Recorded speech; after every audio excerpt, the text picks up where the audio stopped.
So the original idea for the level design for Terra GT was to have the players flying through a circular track inside of tubes.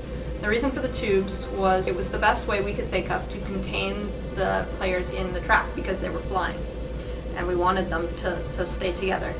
So based on this idea, I drew up a design for a circular track with small open areas that the players could go through that would give them a sense of awe. It was a way to try and draw in the artists. It would be a place for them to showcase some really good work.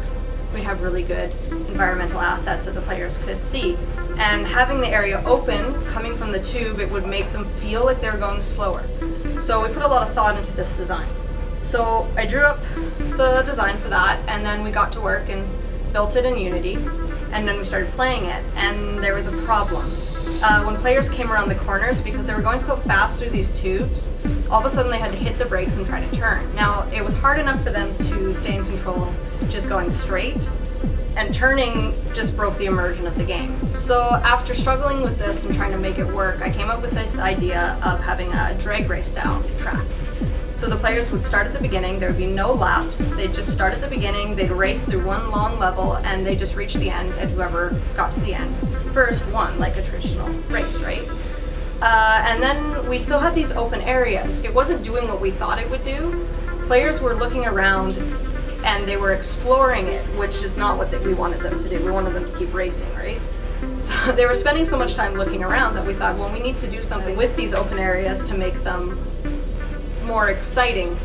So we decided to turn them into arenas. So now the players had a reason to be flying around the open areas and looking at everything, and they'd have to complete tasks within the arenas. So we have it set up where the players have to activate rings in order to move on to the next area. So that gave purpose to the open areas, and it allowed for the artist's work to be shown off at a better venue.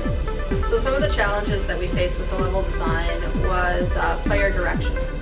Because we turned the open areas into the arenas, all of a sudden the players didn't know where they were supposed to go after they started going around the arena. So adding in the objectives for the players to do in the arenas helped with that a lot, because we could set them up so that the rings that the players had to go through could activate in order and lead the player to the next phase of the race. So another challenge we had was making difficulty progression in the level, and also preventing people from hanging out around the entrances of the arenas and just shooting people when they came through the tubes. So we decided to create multiple tubes that people could go through to get to the arenas. This also gave them some player choice along the way, and they could kind of strategize a little bit about how they were going to go through the race.